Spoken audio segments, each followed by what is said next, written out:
Bonjour toutes et à tous. Je m'appelle Julien Benoît, je travaille chez Catenda et je suis en charge de l'équipe Customer Success. Et le sujet du webinaire d'aujourd'hui concerne l'amélioration de la collaboration entre Revit et BeamSync. Et je vais vous expliquer pourquoi c'est important pour nous, ce qu'on a fait pour que ça facilite votre travail. Et ça va durer 15-20 minutes, on ne va pas prendre les 30 minutes pour faire ça. Et puis, je vous donnerai des informations sur trouver les références pour continuer au-delà de ce webinaire. Alors, je vais d'abord vous donner un petit peu de contexte sur pourquoi collaboration avec Revit et BeamSync. Parce que dans l'audience, j'imagine que certains et certaines sont familiers de BeamSync, mais d'autres peut-être pas. Donc, je vais juste rappeler des fondamentaux, on va dire, sur ce qu'est BeamSync et l'utilisation de BeamSync en compagnie de Revit. Donc BeamSync est une plateforme collaborative en ligne qui fonctionne dans un navigateur sur tout type de support, tablette, téléphone, ordinateur. Et il y a trois grands modules, on va dire, de BeamSync que je vais couvrir rapidement et qui va vous donner le contexte pour comprendre pourquoi on parle de Revit et de BeamSync. Le premier module disponible dans BeamSync, c'est la partie modèle qui vous permet d'afficher dans votre navigateur Internet les modèles IFC que vous aurez publiés sur BeamSync. Et ces modèles sont concaténés, c'est-à-dire qu'ils sont tous disponibles en ligne dans un navigateur, dans le viewer que vous avez ici. Vous pouvez sélectionner les objets et explorer le modèle de différentes façons. Donc ça, c'est le premier grand module disponible dans BeamSync. Le second concerne la partie documents. Et donc là, vous allez pouvoir héberger, stocker les documents de votre projet. Donc là, si je fais un exemple, par exemple ici, voilà, vous avez différents formats de disponibles à la visualisation et vous verrez dans les prochains jours ou prochaines semaines des différentes nouvelles fonctionnalités sur la partie documents. Et au centre de ces deux modules, on a ce qui s'appelle les sujets. Donc les sujets pour nous, c'est la partie collaboration. C'est l'endroit où on va échanger autour du modèle, des documents bientôt. Et donc on va partager l'information, partager les questions, réponses, et donc ce qui s'appelle en général la collaboration. Donc, on organise les sujets selon des tableaux de sujets. Donc, on peut leur donner différents noms. Vous voyez que dans l'exemple, le modèle d'exemple que j'ai à l'écran, vous avez une revue pour le modèle architecte, revue structure et puis revue pour la synthèse. Et vous pouvez comme ça en faire autant que nécessaire en fonction de votre besoin. Et c'est là que arrive le sujet du plugin et de la collaboration avec Revit, c'est que dans le cas où vous n'avez pas de connexion facilitée avec votre logiciel d'édition, en l'occurrence Revit aujourd'hui, il n'est pas toujours facile de retrouver le contexte d'une question ou d'un commentaire. Donc, pour bien vous faire comprendre ça, je vais faire rapidement un commentaire comme si j'étais le responsable de synthèse ou le conducteur de travaux ou la personne qui n'a pas accès à Revit, mais qui a accès à BeamSync et qui collabore dans BeamSync. Donc, je vais afficher le viewer. Je vais juste reprendre un peu de contexte, afficher le viewer 2D.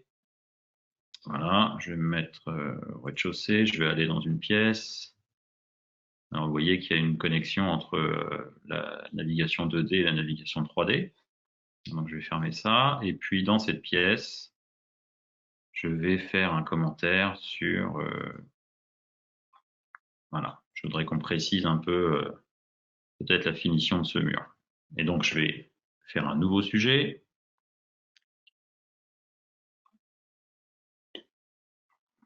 Voilà, je vais enregistrer le point de vue. Je vais poser ma question.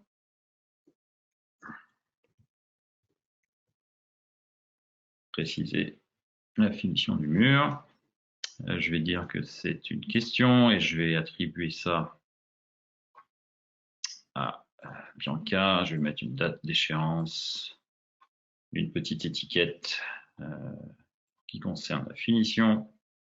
Et voilà. Et donc là, j'ai créé un sujet dans le contexte BeamSync avec l'enregistrement de cette vue, ce qui fait que quand je suis en dehors du modèle, je reclique sur le sujet et je retrouve la vue telle que je l'ai créée. Mais quand je vais attribuer ça à l'architecte, par exemple, lui, il est dans Revit. Donc, il n'est pas toujours facile de reconstituer dans son logiciel la vue que vous avez créée ici dans BeamSync.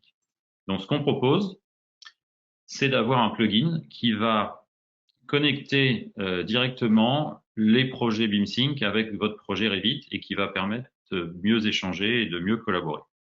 Alors, je vais passer maintenant dans l'interface de Revit. Vous verrez que je travaille sur une machine virtuelle, donc c'est pas la machine la plus performante qui soit, donc vous verrez peut-être que ça, mon Revit n'est pas super performant, mais ça suffit pour ce que j'ai à faire, on va dire. Et donc, dans Revit, nous proposons via l'App Store d'Autodesk de télécharger et d'installer un plugin qui est disponible gratuitement, qui vous permet de retrouver, donc notre idée c'était de retrouver une partie de l'interface de BeamSync dans votre logiciel de modélisation. Et donc, vous voyez que dans l'interface de Revit, sur ce projet, j'ai un petit panneau qui peut être docké à droite, à gauche, par-dessus vos panneaux habituels, et qui vous donne accès à votre liste de projets sur lesquels vous participez dans BeamSync. Et ensuite, vous retrouvez vos tableaux de sujets, comme ici. Et donc, vous allez retrouver, selon les cas, les différents sujets. Et voilà, donc un petit rafraîchissement, un aller-retour entre les tableaux et on retrouve le sujet qui vient d'être créé. Alors, je précise pas maintenant parce que on a déjà fait le travail. Je dirais que c'est plus intéressant de regarder ça sur nos tutoriels vidéo, sur la chaîne YouTube de Catenda. Vous allez retrouver comment se connecter avec le plugin, parce que bien évidemment, vous devez vous connecter à votre compte BeamSync. Donc, vous vous connectez, vous autorisez une première fois l'application, et ensuite, vous pouvez travailler avec le plugin dans Revit. Et donc, ce que je vais montrer dans la suite, en fait, c'est que je vais vous montrer comment l'architecte va récupérer cette question dans son interface et va pouvoir recréer. Vous voyez qu'ici, on retrouve le nom du sujet, son état, le statut, etc., la date pour laquelle on attend une réponse. Et puis, vous avez ce petit bouton ici, là, la petite caméra, qui va vous permettre dans votre interface de créer directement la vue à partir du sujet qui a été fait dans BeamSync. Donc là, pareil, hein, c'est selon la rapidité, c'est selon la puissance de votre machine le plus souvent. Et là, vous allez voir apparaître une vue identique, voilà, à celle que j'ai créée dans BeamSync. Donc le contexte, on redonne très rapidement le contexte à la personne qui est en charge de répondre, qui va pouvoir éventuellement regarder les propriétés de son objet, pouvoir voir quelque chose dedans et pouvoir répondre en disant, bah, écoutez, il s'avère que ce sera de la peinture. Et voilà. Et donc là, vous répondez comme un commentaire. Et puis ensuite, bah là, ça va synchroniser directement avec le projet BeamSync. Et si vous regardez maintenant dans BeamSync, dans la partie sujet, vous allez voir, vous voyez, maintenant, il y a 2 commentaires. Ça a été mis à jour il y a quelques secondes. Et j'ai répondu directement. Et donc, on peut dire, OK, c'est bon, on a résolu le problème, j'ai la réponse, je peux fermer le sujet. Donc, c'est le but de ce plugin, c'est de vous donner un accès beaucoup plus simple et rapide aux sujets qui ont été créés par vos collègues autour du projet. Et de la même façon que je viens de créer un sujet dans BeamSync, pardon, je peux tout à fait faire la même chose dans l'autre sens. Et je vais vous montrer comment faire.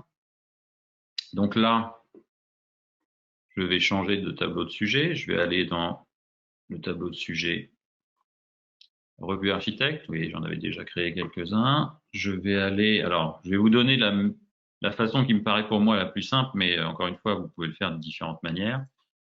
Je vais mettre sur une vue en plan. Et depuis cette vue en plan, je vais créer une vue qui ressemble à une vue d'exploration, on va dire, ou une vue qui permet de voir un peu le contexte également de la pièce. Alors, voilà, je vais zoomer dans un coin, je vais me mettre, peut-être pas dans cette pièce-là, voilà, je vais me mettre dans une pièce un peu plus grande. Voilà, je vais prendre la caméra ici, et puis je vais créer un point de vue qui va me permettre de voir comme si j'étais une personne dans cette pièce-là.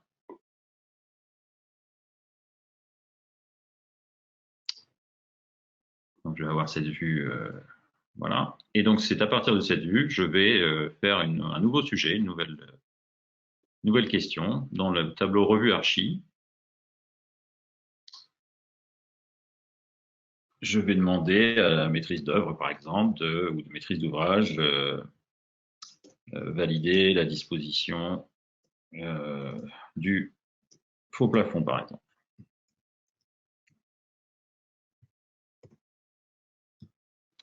Voilà, donc c'est une question. Je vais demander une réponse dans une semaine. Je vais attribuer ça. Alors, je vais attribuer ça à Catenda Webinar. Vous voyez que la vue a été enregistrée ici. Si j'ai besoin de faire une petite annotation, je peux éventuellement rajouter un petit peu de détails en disant, vous voyez, je vais demander une petite précision ici, et puis sur cette zone-là, voilà. Et j'envoie ma question depuis Revit. Le sujet a été créé, et donc maintenant, ça a été mis à jour. Si je retourne dans BeamSync et que je vais voir dans le tableau Revue Architecte, je retrouve le sujet avec les mêmes identifiants, les mêmes questions, etc. Je vois la capture d'écran qui a été faite et j'ai le petit bouton qui me permet de recréer cette vue et qui donc, voilà, me remet instantanément dans la même position que celle que j'étais dans le modèle.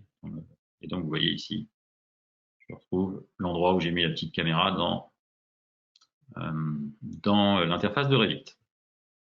Et donc, ça marche également avec d'autres, donc ça marche avec des plans de coupe, hein, quand on a une vue comme celle-ci, qui avait été créée dans Revit avec une boîte de coupe autour d'un objet. Si j'active la reconstitution de cette vue dans Revit, je me retrouve avec la même chose dans le contexte de BeamSync. Voilà, donc c'est ça l'objet principal de ce plugin qui permet de faciliter la collaboration. Dans le cours de cette année, vous verrez sortir de notre part plusieurs autres plugins qui permettront de connecter d'autres logiciels, notamment Navisworks par exemple, c'est le prochain qui va arriver là bientôt.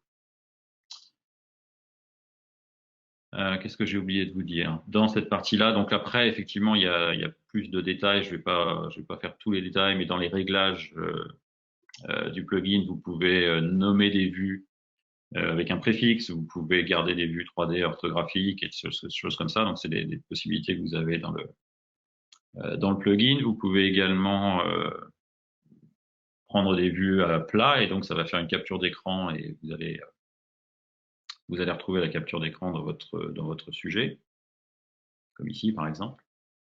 Et donc vous retrouvez, notre objectif était de vous redonner le plus possible le contexte BeamSync dans votre interface logicielle pour faciliter les choses et surtout vous faire gagner du temps. Vraiment vous faire gagner du temps dans la collaboration.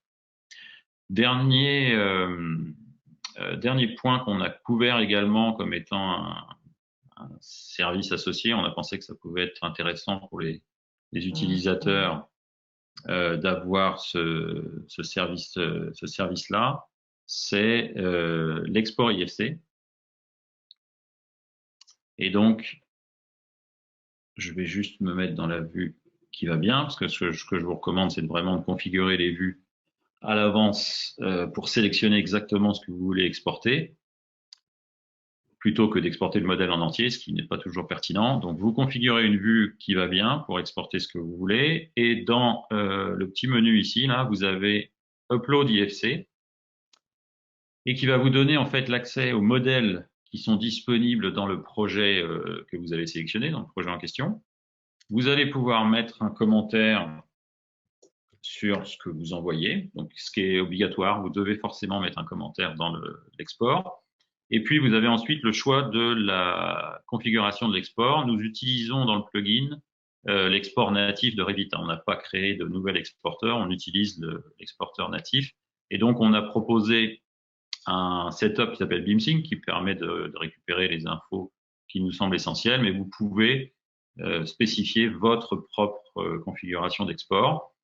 Et alors, je vais le faire en live, on verra bien. Normalement, celui-ci est assez rapide. Donc, ce que ça produit, c'est que Revit travaille pour exporter les éléments. Et une fois que le travail est fait sur votre machine, nous prenons le fichier IFC, on le transforme en IFC zip et on l'envoie directement dans BeamSync pour essayer de vous faire gagner le plus de temps possible. Mais on ne prend pas la place de Revit, on n'exporte pas dans un espèce d'engin différent. Le format IFC, c'est toujours Revit qui travaille avec les avantages et les inconvénients de faire ça, mais généralement, si la vue ici est bien configurée, ça peut faire gagner du temps, ça peut ne pas prendre trop de temps. Donc, je vais attendre un petit peu, je vais repasser dans la partie BeamSync en attendant. N'hésitez pas à regarder notre chaîne de YouTube sur laquelle il y a des tutoriels, notamment sur le plugin, qui donnent plus de détails. Hein. C'est vraiment un bon endroit pour trouver de la documentation. Et puis, c'est aussi l'endroit sur notre chaîne YouTube où l'on publie tous les webinars qui sont faits, que ce soit en français ou dans les autres langues, y compris en anglais. L'enregistrement de ces webinars est publié sur notre chaîne YouTube. Alors, voyons voir. C'est toujours en cours. Ça devrait bientôt... Ouais. On va voir. Si on a de la chance, ça va se terminer avant la fin.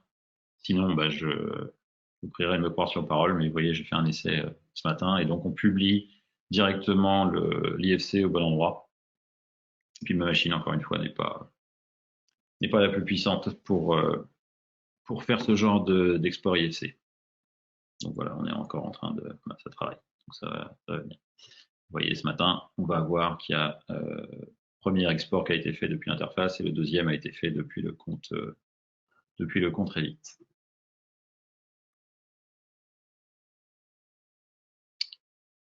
Alors, pardon, je vais retourner sur les sujets.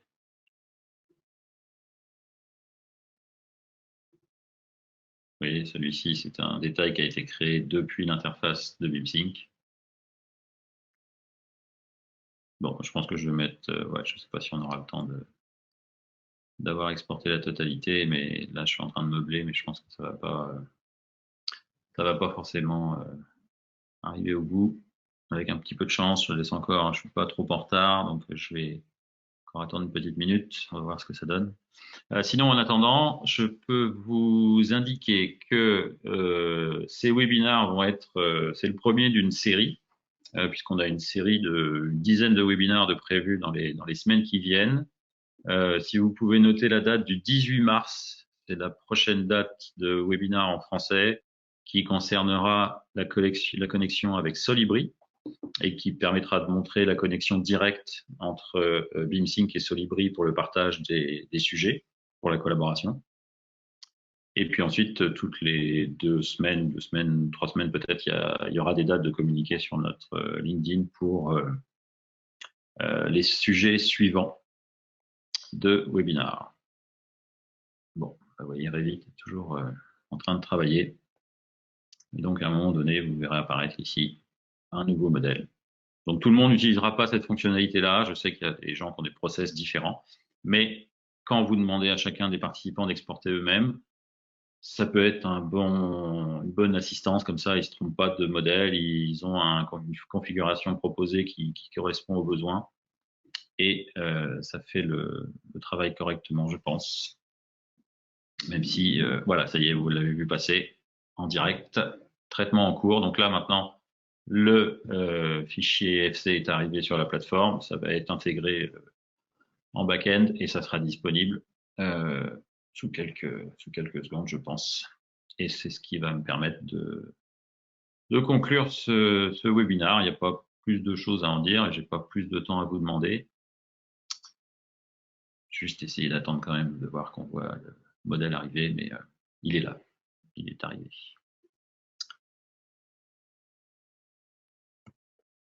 Écoutez, je vous remercie de votre attention et de votre temps. Pour les questions, si vous n'êtes pas encore utilisateur de BeamSync, n'hésitez pas à nous contacter pour en savoir un peu plus sur comment devient-on utilisateur de BeamSync. Pour les autres, eh ben, écoutez, n'hésitez pas à nous contacter pour des questions complémentaires ou toute autre requête.